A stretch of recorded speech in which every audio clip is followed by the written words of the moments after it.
पिछले कुछ महीनों में यूनाइटेड नेशन सिक्योरिटी काउंसिल में रिफॉर्म्स को लेकर काफी सारी प्रोग्रेस देखने को मिली है।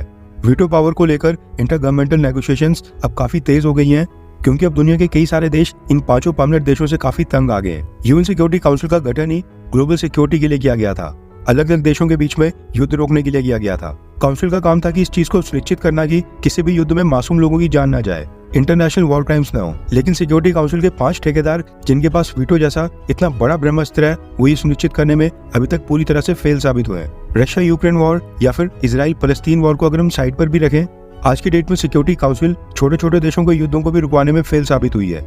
रशिया, यूक्रेन, ईरान, इजराइल, ये तो फिर भी चलो बड़े देश है। यहाँ पर इनसे अर्मेनिया और अजरबैजान जैसे इनसिग्निफिकेंट देश भी हैंडल नहीं पा रहे हैं, वो भी इनकी नाक के नीचे युद्ध लड़ रहे हैं। कहने का मतलब है कि यूएन सिक्योरिटी काउंसिल के लगातार फेलियर के कारण दुनिया के कई सारे देश अब काफी तंग आ गए हैं। एंड अब भारत ही नहीं बल्कि दुनिया के कई सारे देश रिफॉर्म्स के लिए आवाज उठा रहे हैं। अब आप सोच रहे होंगे कि जिन देशों को परमानेंट सीट मिलने की कोई भी संभावना नहीं है, तो फिर वो देश आखिरकार रिफॉर्म्स की बात क्यों कर रहे हैं। इसका कारण है कि आज की डेट में पूरी दुनिया इंटरकनेक्टेड है।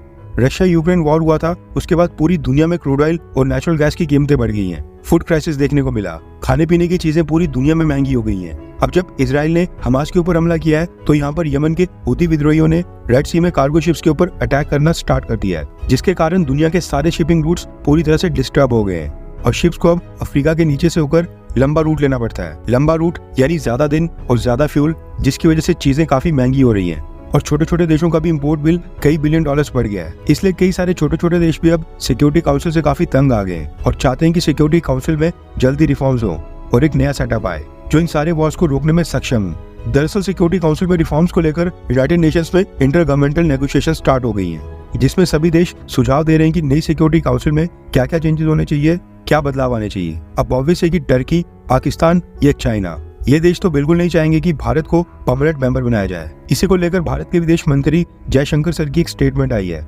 जयशंकर सर ने कहा है कि यूनाइटेड नेशंस में चीजें काफी सकारात्मक दिशा में आगे बढ़ रही हैं, काफी पॉजिटिव रिजल्ट आ रहे हैं। ऐसे लोग तो होंगे जो विरोध करेंगे कि भारत को परमानेंट मेंबर ना बनाया जाए, क्योंकि हर कोई प्रतिस्पर्धा करता है। यूनाइटेड नेशंस में भी आपस में सभी देशों के बीच कंपटीशन होता है, कोई नहीं चाहता कि कोई और दूसरा देश उनसे आगे बढ़े। लेकिन मुझे लगता है कि भारत की दावेदारी पॉजिटिव दिशा में आगे बढ़ रही है और आज की डेट में ज्यादा से ज्यादा देश ये मानते हैं कि भारत के पास कितना मजबूत केस है।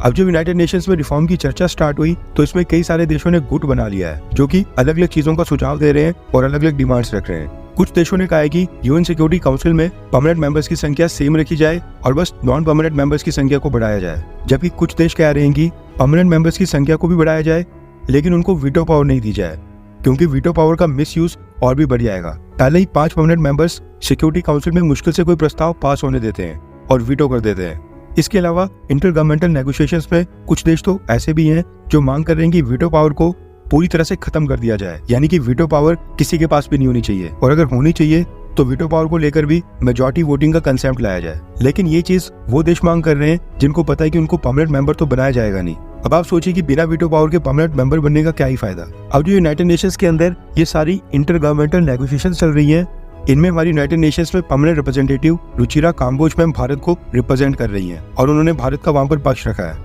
और बताया कि भारत के अकॉर्डिंग सिक्योरिटी काउंसिल के रिफॉर्म्स कैसे होने चाहिए।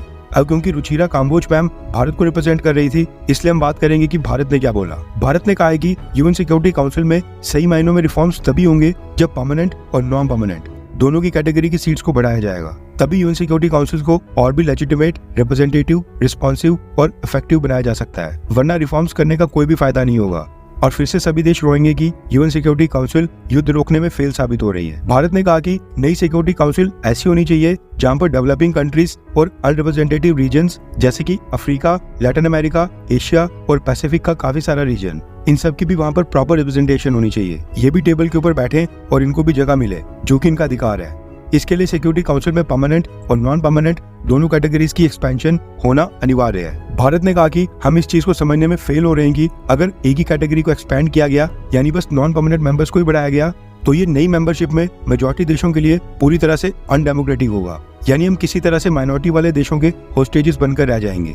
यानी अगर बस नॉन परमानेंट मेंबर्स की संख्या बढ़ाई गई, परमानेंट मेंबर वही पुराने रखे गए, तो इससे क्या होगा कि माइनॉरिटी वाले 5 परमानेंट मेंबर देश इसी तरह से मेजॉरिटी के नॉन परमानेंट मेंबर देशों को होस्टेजेस बनाकर रखेंगे, वीटो पावर का मिसयूज करेंगे और जो चीजें पहले से चलती आ रही हैं वही होंगी। यानी कि जैसे वो पहले वीटो पावर का इस्तेमाल करके मनमानी करते थे वो आगे भी करते रहेंगे और नए नॉन परमानेंट मेंबर्स को भी उन्हीं 5 देशों के हाथों को देखना पड़ेगा। इसके आगे भारत ने कहा कि अब तो ये डिबेट होनी नहीं चाहिए कि परमानेंट मेंबर्स की संख्या को भी बढ़ाया जाए या फिर नहीं, क्योंकि रिफॉर्म्स को लेकर जो साल 2015 का फ्रेमवर्क डॉक्यूमेंट है उसमें मेंबरशिप की कैटेगरीज को लेकर मेजॉरिटी देशों ने इस चीज का समर्थन किया है कि परमानेंट और नॉन परमानेंट दोनों कैटेगरी में मेंबर्स को बढ़ाया जाए। भारत ने कहा कि साल 2015 में 122 देशों में से 113 देशों ने ऑन रिकॉर्ड अपनी पोजीशंस को सबमिट करके इस चीज के ऊपर मुहर लगाई थी कि दोनों कैटेगरी की सीट्स को बढ़ाया जाए। इसका मतलब है कि 90% देश चाहते हैं कि दोनों कैटेगरी की सीट्स को बढ़ाया जाए, परमानेंट और नॉन परमानेंट। इसके साथ ही भारत ने एक और चीज को पॉइंट आउट किया था। कुछ देश इंटर गवर्नमेंटल नेगोशिएशंस में ये मांग कर रहे थे कि सिक्योरिटी काउंसिल में बाकी चीजें पूरी तरह से सेम रखी जाए, बस एक नई कैटेगरी को जोड़ा जाए जिसमें कुछ देश ऐसे होंगे जो लंबे समय तक नॉन परमानेंट मेंबर्स बने, यानी एक कैटेगरी परमानेंट मेंबर्स की, दूसरी कैटेगरी नॉन परमानेंट मेंबर्स की जो कि 2 साल के लिए मेंबर बनेंगे, और एक तीसरी कैटेगरी को जोड़ा जाए जो कि लंबे समय के लिए यूएन सिक्योरिटी काउंसिल में नॉन परमानेंट मेंबर बनेंगे, जिनकी अवधि 6-7 साल या फिर 8-10 साल तक रखी जा सकती है। अब भारत ने इस चीज का इंटर गवर्नमेंटल नेगोशिएशंस के दौरान कड़ा विरोध किया और भारत ने कहा कि ये जो कुछ देश लॉन्गर टर्म परमानेंट मेंबर्स की बात कर रहे हैं इसको तो उसी समय भी खारिज कर दिया गया था जब यूएन सिक्योरिटी काउंसिल का गठन हो रहा था, क्योंकि आइडिया पूरी तरह से इनइफेक्टिव साबित होगा और जो देश ये आइडिया दे रहे हैं, इस चीज की मांग कर रहे हैं, वो केवल मुट्ठी भर देश हैं। अब आप सोच रहे होंगे कि आखिरकार भारत क्या बोल रहा है कि रिफॉर्म्स के बाद भारत के अकॉर्डिंग नई सिक्योरिटी काउंसिल का स्वरूप कैसा होगा, भारत के अकॉर्डिंग कितने परमानेंट मेंबर्स होंगे और कितने नॉन परमानेंट मेंबर।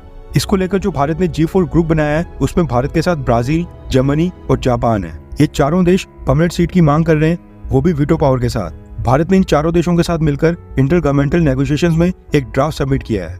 अभी ड्राफ्ट कहता है कि रिफॉर्म्स के बाद नई सिक्योरिटी काउंसिल में टोटल 25 से 26 देश होने चाहिए। अभी समय 15 है, 5 परमानेंट और 10 नॉन परमानेंट। भारत कहता है कि परमानेंट देशों की संख्या 5 से बढ़ाकर 11 कर दी जाए, यानी कि 6 नए परमानेंट मेंबर्स को जोड़ा जाए, वो भी वीटो पावर के साथ, जबकि नॉन परमानेंट्स की संख्या 10 से बढ़ाकर 14 या 15 कर दी जाए, यानी नॉन परमानेंट मेंबर्स की सीटों को 4 या फिर 5 से बढ़ाया जाए। इसके आगे भारत कहता है कि ये तो हम नई परमानेंट सीट्स के लिए बस फ्रेमवर्क डिस्कस कर रहे हैं, इन सब सीट्स के ऊपर कौन सा देश बैठेगा, किस देश को परमानेंट सीट मिलेगी, ये तय किया जाएगा यूनाइटेड नेशन जनरल असेंबली में सभी देशों की वोटिंग से। वहां पर जिस भी देश को 2/3 वोट्स मिलेंगे, जिस भी देश को 66% से ज्यादा वोट्स मिलेंगे, वो देश अपने आप ही वीटो पावर बन जाएगा और सिक्योरिटी काउंसिल के टेबल के ऊपर उसको परमानेंट सीट मिल जाएगी। इसके साथ ही भारत ने यह भी मेंशन किया कि जनरल असेंबली में जो ये वोटिंग होगी ये सीक्रेट बैलेट के थ्रू होगी, यानी किसी को नहीं पता चलेगा कि कौन से देश ने किसको वोट दिया और किसको नहीं, ताकि कल को ये नहीं हो कि जो भी देश परमानेंट मेंबर बन जाए उसके बाद वो उन देशों को तंग करना स्टार्ट कर ले और उन देशों से बदला लेना स्टार्ट कर ले जिन्होंने उसको वोट ही नहीं दिया था। इसके आगे रुचिरा काम्बोज में हमने कहा कि केवल नॉन परमानेंट मेंबर्स की संख्या को बढ़ाने से प्रॉब्लम सॉल्व नहीं होगी, इससे परमानेंट और नॉन परमानेंट देशों के बीच और भी गैप बढ़ेगा और ऐसी सिचुएशन पैदा होगी जो आज के जियोपॉलिटिकल कॉन्टेक्स्ट के साथ बिल्कुल रिलेवेंट नहीं होगी। अब आप सोचिए कि 2/3 देशों का समर्थन हासिल करना, यानी कि 66% वोट्स लेना भारत के लिए कितना इंपॉर्टेंट है। एक एक देश का वोट हमारे लिए काफी जरूरी है।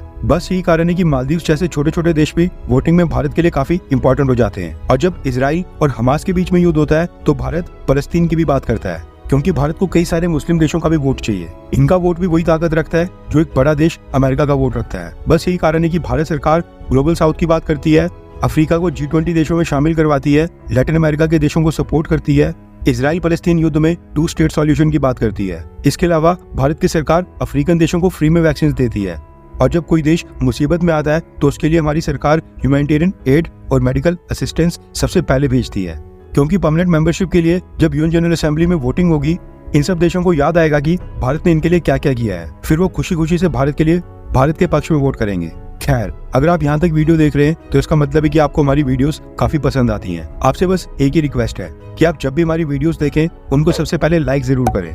हमारी वीडियोस के ऊपर लाइक्स काफी कम आते हैं, आपका एक एक लाइक हमारे लिए काफी इंपॉर्टेंट हो जाता है और यूट्यूब हमारी वीडियोस को प्रमोट भी करता है, इसलिए प्लीज वीडियो को लाइक करना ना भूलें।